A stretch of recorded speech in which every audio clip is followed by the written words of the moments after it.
Welcome to the Kick It Open podcast, where we celebrate bold moves and reveal the strategies shaping success in the wealth management industry. Our goal is to inspire you to kick the doors open on your personal success. I'm your host, Shelby Nicholl. Today's guest is Liz Schehl. She is one of my favorite people in the industry, a powerhouse leader, coach, change agent in the advisory world, and someone I first met when we worked together many years ago at Edward Jones. Since then, she took her talents to Morgan Stanley and Truist, and she opened her own consulting and coaching practice in 2021. When I think about Liz, I think of her as someone who is insanely curious, always wants to do more, and who challenges the status quo. Liz, welcome to the podcast. Well, thank you. I'm so excited to be here. So I appreciate you having me on. Oh, I'm thrilled to have you on. We are about a year too late in doing this, right? I've been doing this podcast for a year, and I've saved you as a guest. So thank you for joining us. Oh, yeah. Tell our listeners a little bit about your journey in wealth management, and maybe a little bit about how you found your purpose really in leadership and in coaching. Yeah, it's kind of it's a very deep and loaded question. So when I first started in this career, originally I intended to be a writer. And at one point I also thought I would be an attorney because I really like solving puzzles and trying to figure out how everything worked out. But one of the things that really stood out to me was being in college. And when I was there, one of the things that I found was that I really wanted to be able to understand how to become financially independent and not have to worry about making the right financial decisions. And I thought it would be a really great way to help others do the same. So I decided to pivot from what was more of a liberal arts career path and decided to go into business school. So I ended up doing that and actually hated it. I absolutely hated it. And what was funny about the whole journey is I ended up going back and changing my degree again to getting communications, which ironically was more aligned with writing. But then I decided I was going to continue to pursue this career of financial services. I wanted to be an advisor. I knew there was tons of opportunity there, and I'm a competitive person. And so I decided to pursue it. And but one of the things that I found was that, this career path that I've had has not been linear at all. It's been an evolution that has been driven by that kind of curiosity, conviction, and just a willingness to pivot. And the things that you mentioned about me being curious, I would say that was one of my biggest challenges as well in corporate America, because my two favorite questions are what if and why. And when you ask that a lot, sometimes it's not always appreciated. I had to kind of learn how to move in that direction. One of the things that was interesting is I did find some early success in my career as a financial advisor. But one of the things that I did also learn was that I had more passion around helping others succeed, whether it was through helping my clients better understand their financial decisions, how the investments worked, but also in helping other advisors become more successful. So that was really one of the first catalysts in me going into this new direction of kind of the coaching and consulting type role. So I started kind of on the smaller side, working more directly in my local market. Then I kind of went into the corporate headquarters and started doing it more formally. But in a way that kind of role that I started to play ended up becoming more of a calling for me. And I ended up making a lot more of my career decisions based on this idea of advising and coaching. So I didn't really follow the straight line. I did what most advisors wouldn't do, which is give up a successful book of business to go into the corporate headquarters. But each of those pivots kind of brought me closer to my purpose. So then I found that's mostly been all about people. Oh, I love that. And it's so interesting. We share so much in common because you also said that you wanted to be a writer. That was something that I never thought it was like a career path that was necessarily available to me, growing up where I did and when I did, et cetera. But it was always, if you'd asked me when I was 8, and we're going to talk about that in a little bit, what I wanted to do, it would have been to obviously be a writer. And then I thought, oh yeah, I'm going to be an attorney. I had applied to law school. I took the LSATs. I did all the things and then ended up in marketing. So we definitely share a lot of similarities there. I am really excited for you though right now because you always wanted to be an author and now you are. I have your book here. You guys, my friend wrote a book and it is so exactly you, the courage to be curious. It is so exactly you, this word of curiosity that had just goes throughout your whole being. Um, and one of the things I thought was interesting too is that I learned that you had earned both your MBA and that you had this master's in organizational leadership. I didn't know that until I was reading your book. Can Yeah. you tell us a little bit about the book and again, kind of how even those studies continued to shape your career? When it was funny because when I was first getting my deciding to go to be a financial advisor, one of the things I was really concerned about was credibility because I was starting right after college. And I felt that I needed to have this extra degree to validate who I was and what sort of expertise I would bring to the table. So I decided before I officially became an advisor, I was going to go after my MBA. But interestingly enough, similar to when I started my college career, I didn't actually enjoy any of it. In fact, it was the most painful experience I'd ever participated in. I did not like macro. I did not like micro. I hated statistics. So all of the things that were going to bring me this idea of this career as a financial advisor. I mean, this was the first time I started doubting, did I choose the right? But interestingly enough, when I was in the middle of that program, I had a career counselor who came up to me and said, there's a really good complementary master's degree that fits really well with the MBA. And it's the MSOL, which is organizational leadership. And the MSOL, when I started taking that, something completely shifted. It transformed my thinking. In fact, while I had to take all of my energy just to show up to class for the MBA, I almost felt like this was too easy. And what I subsequently realized is that it's because I had a passion for it. I really enjoyed it. But through that, I found that to be one of the most applicable degrees with the content and what I learned around leadership, understanding people, human behavior, the psychology of how we make decisions, why our behaviors are what we are. And it was what really made the teams tick. And even as an advisor, I found it was really helpful to understand maybe how clients were showing up, what mattered most to them, which we now call more of that behavioral finance concept, which wasn't really defined at the time. But I realized that the MSL really taught me how to show up in different conversations. It was also a lot about asking better questions and, really getting to understand myself a little bit better and how I showed up as a leader. So that became a big piece of kind of me understanding who I was as part of my journey. And, the courage to be curious really kind of centers around a lot of that, right? It was my career journey. I bring in other examples as well, but it's about transformation. It's about authenticity and who you are. And when I thought about, this kind of dual track of the MBA versus the MSOL, that was something where I was on a path that didn't really feel authentically mine. It didn't necessarily feel like something I had a real passion for, but I did it because I felt like I should, or it was kind of more the traditional path of where I could go. Yeah, yeah. I love that. And I think it's so interesting how you kept coming back to yourself through these studies. You kept finding the pathway where it was easy for you, where it felt like home, where you just found that continued purpose. And I love that you had the courage to do that even at the time, right? It's really easy to get caught up into, well, this career path seems like it's going to pay me more, or this career path is more stable, but you continually followed your heart. Yes and no, purely from the perspective that I didn't always realize that's what it was. It took me, Yeah. 20 years to figure out that I kept making, I'll call them the wrong decisions. But they were actually the right decisions. But I somewhat would default back to what I thought I should do over what I really wanted to do. So I Yeah. would get there and then kind of go backwards. And then I would to make another pivot and sort of end back to where I was again. So it took some time to go through that process. And once I finally figured it out, because one of the things that I realized is that kind of through that whole path, despite whatever success I had, I never really felt successful or truly fulfilled.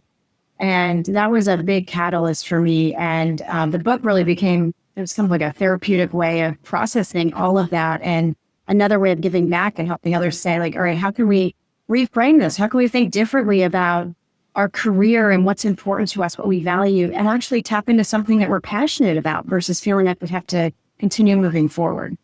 I think that's so powerful. And it's something that I struggled with too, right? I thought about going to law school. I didn't. I ended up in marketing. I loved that creator side of myself. And in fact, when I started my business and reached out to you, one of the first questions that you asked me was, what did you want to do when you were 8 years old?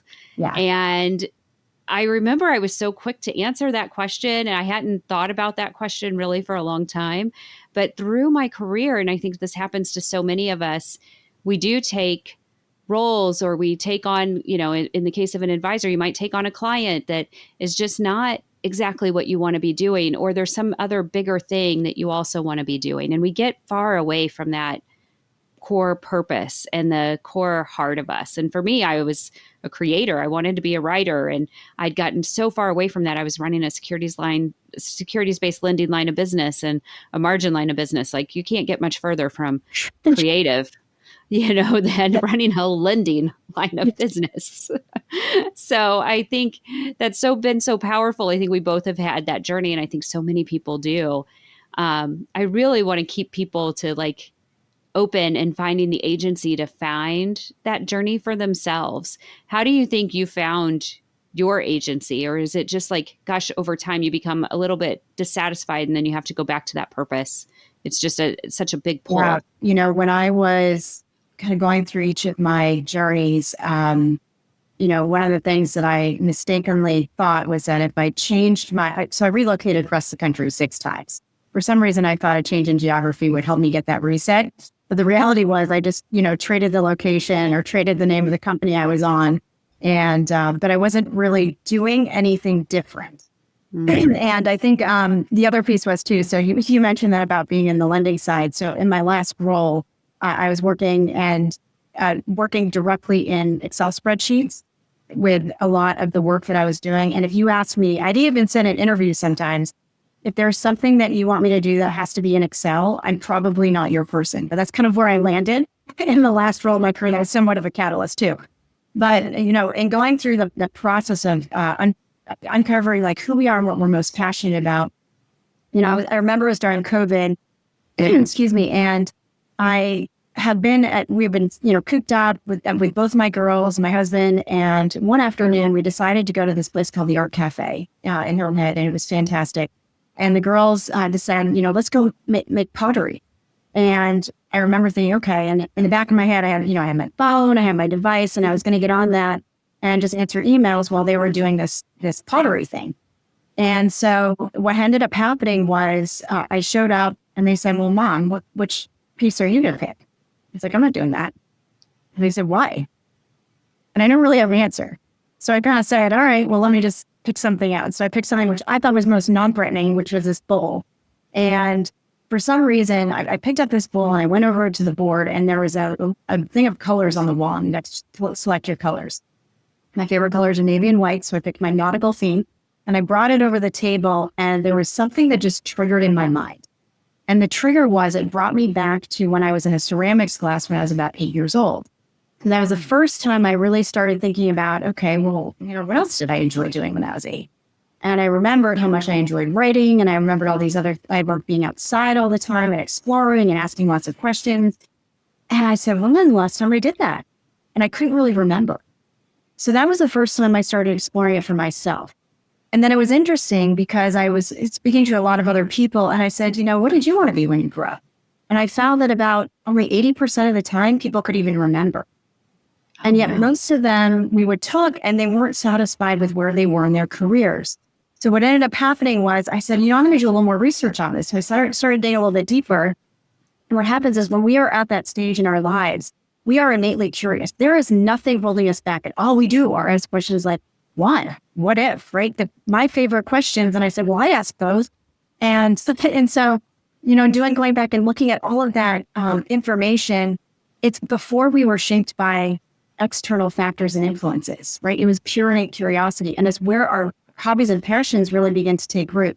So I thought, well, if we can tap into that in some form or fashion, now if you tell me I want to be an astronaut, maybe or maybe not, you can still do that.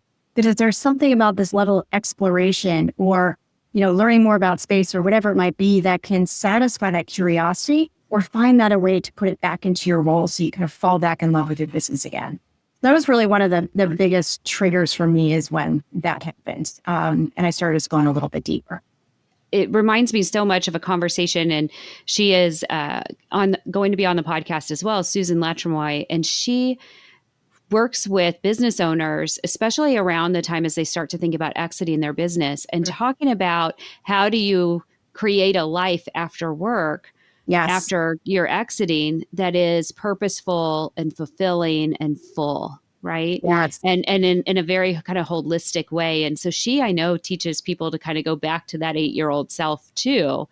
And, are there hobbies? Are there things that you can do? Are there causes you want to get involved in that just remind you of that time period, right? And that curiosity. Are you a financial advisor ready for a big leap? Making the decision to leave your firm, whether it's a broker-dealer or an RIA, can feel like stepping into the unknown. Muriel Consulting provides personalized, unbiased support to help you navigate transformational career moves with confidence and confidentiality. Schedule a discovery call at murielconsulting.com. MURIEL consulting.com. One of the things that we wanted to chat about today was the CEO of the future. What does the research tell us that a CEO, which includes all the practice owners or advisors who are running their businesses, what does that need to be? Yes. And actually, there was a study that Core Ferry put out not too long ago for what is the CEO of 2025? What does it take to be successful? And it boiled down to three key themes. There were multiple segments, but there were the kind of three overarching themes were about curiosity, collaboration, and authenticity. And it's interesting because, these are things that we probably wouldn't have put on a list, even 5 years ago. But as we start to look at where the industry is headed in general and in society, I mean, these are things that are now non-negotiable, especially with things like adaptability. So we unpack those just a moment. So what does it mean from the curiosity perspective? So curiosity is what helps us fuel adaptability. And so it helps us answer the question, how am I responding to change? Change comes in a lot of forms and fashions. But a lot of it, when we think about it, is driven through things like technology, and AI and all these things that we keep seeing coming at us faster and faster. We're just trying to keep pace, right? And then it becomes asking the question of, am I viewing this as a disruption or problem, or am I seeing it as an opportunity? And being curious means I'm willing to open up and understand what that means. And so can I try new tools, resources? Am I willing to explore, something beyond what I know today so that I can be positioned for success down the road? Next one that I love is this idea of collaboration. And they called it this thing called connector in chief, which I find to be absolutely a fantastic phrase. And what I like about the power behind that is it doesn't mean you have to know all the answers, right? It's about leveraging the people around you. And even if you don't have a formal team.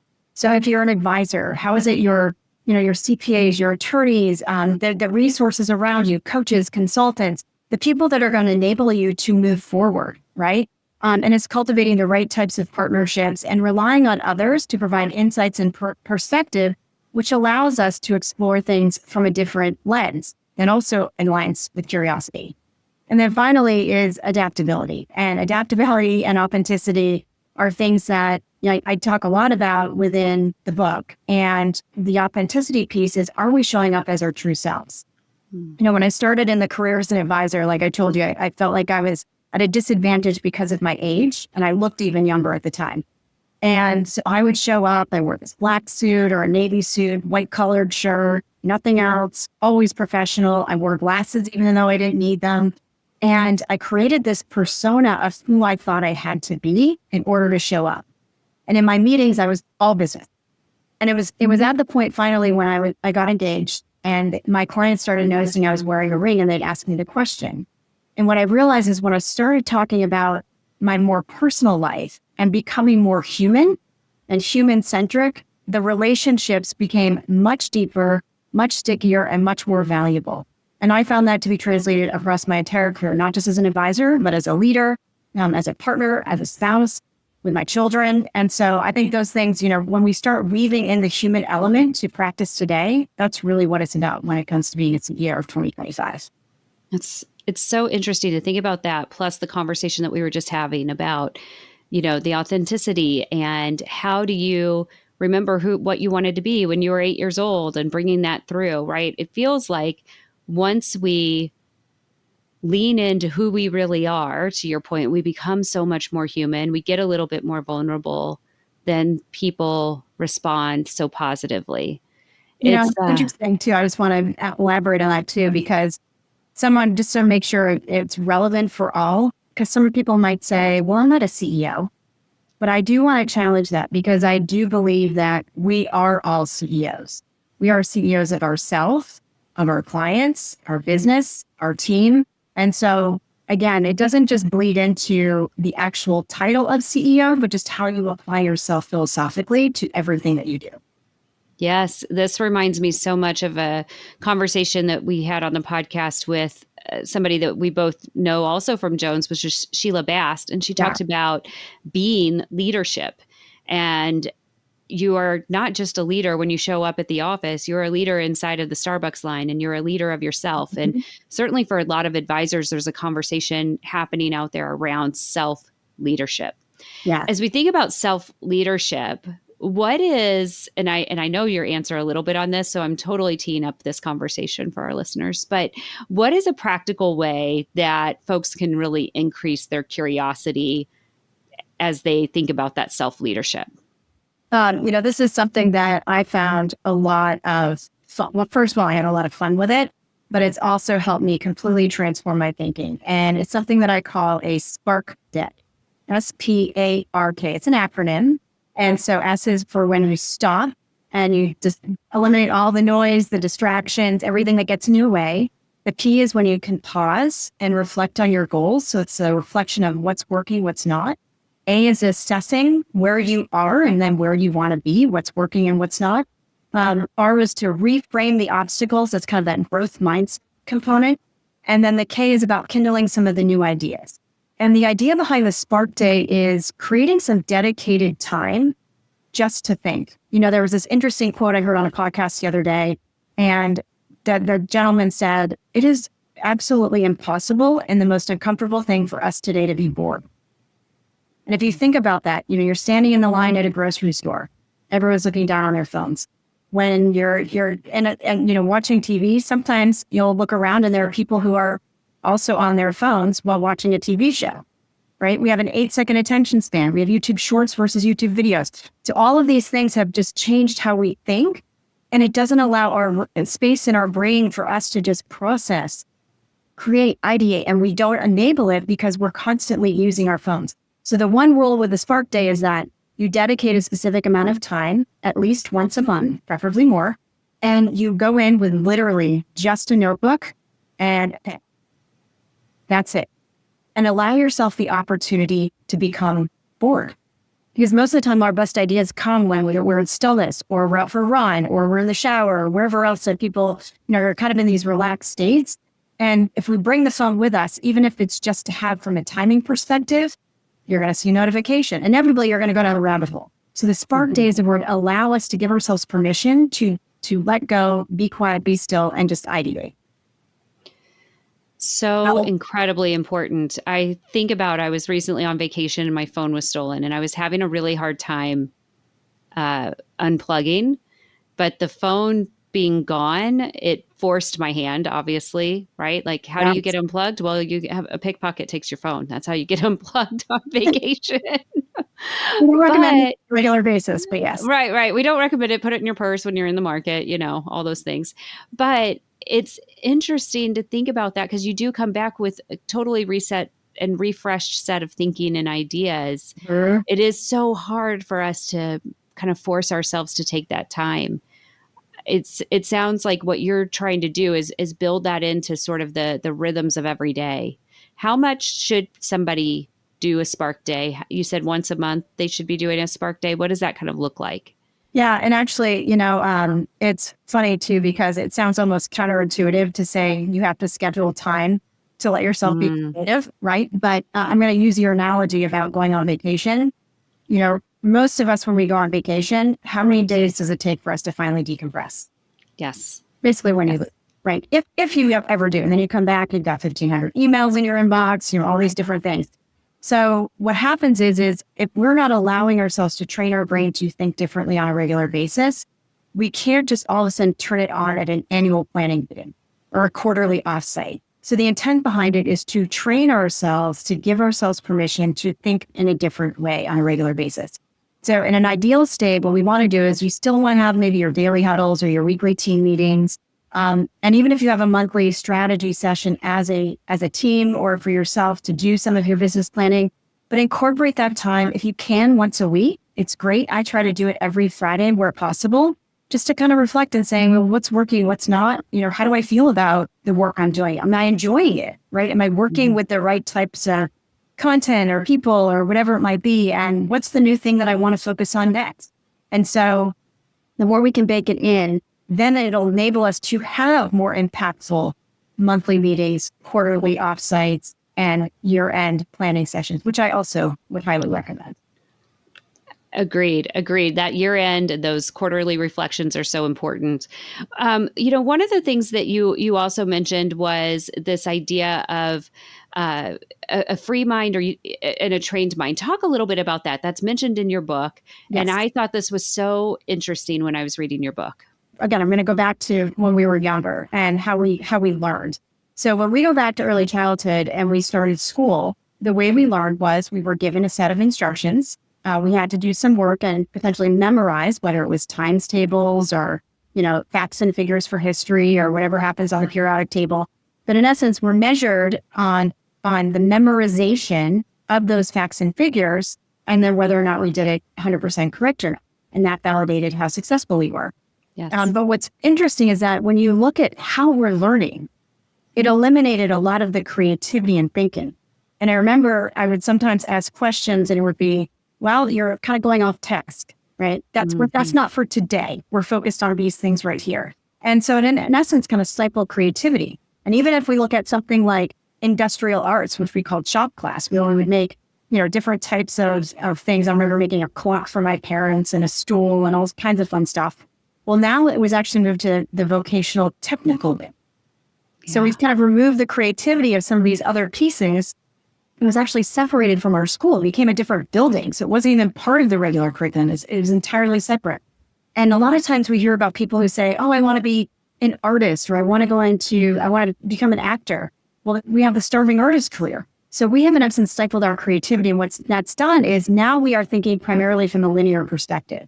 So we're really only tapping into 50% of our brain. So what's untapped is another 50% of a resource that is what fuels some of that creativity. So by opening that up and saying, okay, if we were to look at this from a different perspective, what if we had to eliminate 50% out of the work that we're doing now? How would we still accomplish that? Right? It's forcing ourselves to think outside the box. And one thing that I use as an example often when I'm working with team is when we're talking about the client experience and they say, well, what's the best ideal client experience? How do I tap into the high net worth, ultra high net worth market more effectively? And I said, well, sometimes it's actually helpful to go outside the industry and look at the influences beyond what we're doing today and look at it from a different perspective.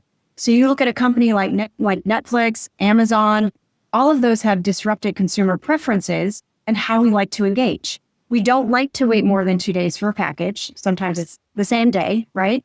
We like recommendations given to us. We want it convenient. We want it digitally. And so how might understanding that aspect of human behavior help us reframe how we design our service model so that it aligns with what the expectations of clients are? So in essence, this idea of the free mind is enabling us to think outside the box and saying we welcome that rather than we have to stay in the lane. Because the lanes are all disrupted anyway. And a lot of how we thought was in the lane of what AI and a lot of automation is actually taking over for us. And so the value that we provide in our industry is really on the human-centered side of the business, which is understanding more about the behavior and being a little bit more creative with our engagement. Yeah. I was just reading Jamie Dimon's letter to shareholders this year. And one of the quotes in there is something about like, don't stay in your lane, right? Yeah. But it's so interesting to think about historically in corporate America, we wanted people who would do the role, then they would become a leader and they would teach others how to do that role, right? And it was very hierarchical, right? And there was this very authority-driven, almost militaristic viewpoint of authority inside of corporations. And now, Jamie Dimon is saying, don't stay in your lane. Tell us what needs to be fixed. Break things a little bit and let's get rid of some of the bureaucracy, which is so antithetical to how we all grew up in the industry. Yes, absolutely. it's a whole mind shift, and we have to say yes that we can do that.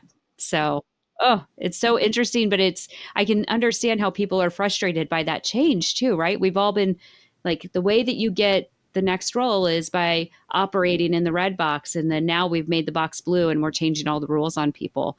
I trained myself to be in the red box when I needed to be in the red box, and then I was in the blue box when people wanted me in the blue box, et cetera. And it's taken me a little bit to find my authenticity. Yes. Can you talk a little bit about this idea of a myth of one right path, and what does that mean? So I'll kind of go back a little bit to why I started about this idea that I had to be a financial advisor. And I kind of knew deep down that that was not the path I wanted to be on. And despite that, like I mentioned, I had to learn a few times over about where I wanted to be and what that really looked like and what mattered most to me.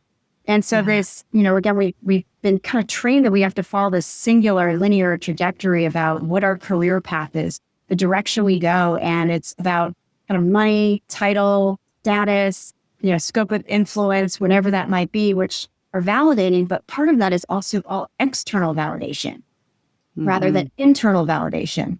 So unfortunately, what that means is that a lot of times we don't own our own success.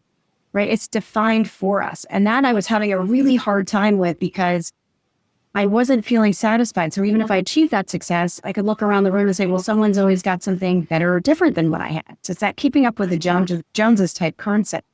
So leadership isn't necessarily about checking boxes today, right? It's about empowerment. It's about the adaptability.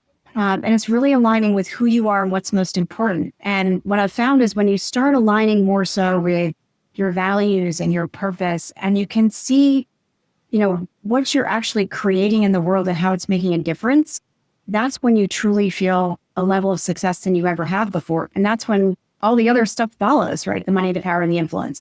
But it's actually done through a completely different lens. And so, I think it's hard to let go of this kind of myth of the one true path, right? Because it's what we know, it's what we're familiar with. But it's about kind of evolving. And I like to call it rewriting your own story. So if you were to start over and create, the optimal business structure or the ideal team, or, paint the picture of when you walked into the office each and every day, what does it look and feel like? And when you come home, what are the things you're doing? How do you build that into your life today? And it's kind of redesigning this from the ground up. And then you start looking at it and saying, okay, well, what's working, what's not, and what do I need to adjust, and kind of go from there. Yeah, it's interesting. And then what you do is when you're building a business is you're matching up that authenticity and that purpose with the business opportunity at the same point, Yes. right? There's an opportunity to serve ABC client and serve them in a way that is so much deeper than anybody else could. And oh yeah, it happens to really go again, go deeply into who you are as a person too, and apply all these things from your childhood and whatnot. Yeah. It's very cool. I love that. You've been thinking a little bit about rethinking your own work. You're balancing, obviously you're a coach, you speak at events, you're building new collaborations. What does like the next version of your business look like? What's coming out of your Spark days? So it's interesting. I would love, so first of all, my personal mantra is I'd love to have an impact to 1 million people in this industry. And, to do that, how do you make that happen? I also think there's so much potential with, as a whole, how we train, how we, think about what an advisor role is. The advisor role has shifted so dramatically. So how we need to read is different. So what I would love to do is reach as many people as possible to kind of share this idea about thinking differently and what we need to do with our business today. And so part of that, I'd love to explore different avenues of that outreach. So expanding some of the speaking, doing some workshops, continuing to do the coaching, consulting. I love having that on the ground perspective of what's still present and top of mind for advisors and for leaders within the industry. These podcasts, I love doing these. It's fun, having great conversations and connections. And then I love to explore book number 2. So those are all the things on the docket. Ah, I love it. And I can't wait for book number two. I so enjoyed reading book number one. Um, as we kind of begin to wrap up here and start to kind of end our time together, one of the things I always do in my podcast is ask these really kind of quick hit questions at the end. Do you remember Vogue and how they used to like follow around celebrities and walk through houses with those quick questions? That's kind of what we do. All right. So, what's your favorite app on your phone right now? Right now, I would say it is Blinkist. And the reason why is because, for those of you who don't know it, it's this summary version of different books. So you can have a quick read and a synopsis that goes from start to finish. So since I'm intellectually curious, I love to read all the time. And it gives me an opportunity to kind of test out a number of different books from all sorts of varieties and thoughts, and then try to figure out which ones I want to read in more depth. Oh, wow. That's a great idea, especially for some of the business books, et cetera. You could probably get a lot of the value out of that. That's awesome. Yes. What is one non-negotiable in your morning routine? I have to have my cup of coffee, absolutely non-negotiable. And I always go for a walk on the beach. Oh, love that. It's easy in Hilton Head. Beautiful. Yes. What is a leadership quote or a mantra that you just love? So one of my favorite quotes of all time is by Charles Snell, and it is that knowledge alone is not power. It's the application of knowledge that creates power. So it's about taking action and not just knowing. Yeah, that's very you because you're a very action-oriented person. Yes. What is one thing that you've always wanted to learn but you haven't yet? That's a very dangerous question to ask because I feel like As a curious person. yes, and sometimes I don't know where to begin. It's everything. But I would say what I've been most fascinated about is just like the universe, stars, where it all comes from, how vast it is. There's so much that we don't know. So I'd say anything that kind of explores more of the unknown is really what I'm fascinated by. Interesting. And then what's a mindset shift that has changed kind of everything for you? Probably the most powerful thing when I started going out into this business as a consultant was not being so attached to an outcome that we lose sight of other opportunities around us. And when I heard that, I can't remember even who shared that with me or where I read it or where I found it. But it was don't get so attached to the outcomes that you miss other opportunity. And when I looked at where I intended to be and where I am today, it's radically different than I expected. And so I think it's like being open to all of those different paths and not saying just because the path is different that you failed. It's instead saying this was different than I intended, but the outcomes might even be more wildly successful than you ever anticipated. Because I'll leave it with this too, is that when we hear change, we always assume failure. And very few times we actually plan for wild success. So if we plan for wild success and the path has shifted a little bit, we might miss that if we don't keep our eyes open. So don't stay too attached to your outcomes. Super interesting. I feel like for me, I've always kind of followed the thread of my career, and sometimes that hasn't been enough intention. I think today in life, I'm very much taking agency over my life, right? As an entrepreneur, this is full on agency. As practice owners for wealth advisors, that is full on agency over your life. And you're right, we have to stay open to all of those opportunities wherever they might go. All right, as we wrap up here today, I want to mention that I'm going to put a few things into the show notes. You have a couple things that you're going to share with us. Can you chat about those just briefly? Yes. So the things that we talked about earlier today. So I do have a resource on the Spark Days. So the Spark Days, how do you actually put them into practice? What does that look like? Same thing with a free mind versus a trained mind. There's some guiding questions to help you kind of think through what that looks like and how you can use that with your team. And then the other one is this idea of the myth of the one true path. So there's another guided resource on how you can help rewrite your story and go through an exercise to see, what is something else I can explore? And then the final thing is that if any of you are curious about how adaptable you are, or how nimble and adaptable your teams are, there's a fantastic assessment that you can take called the Adaptability Assessment. And it's a great resource to figure out, are you change ready? And what kind of skills can you develop to overcome it? Yeah, great for the whole team to take that type of thing. Yes. All right. In our signature closing, we always ask this question to everyone. one last very question, because we're here on the Kick It Open podcast. What's a door that you're kicking open right now, Liz?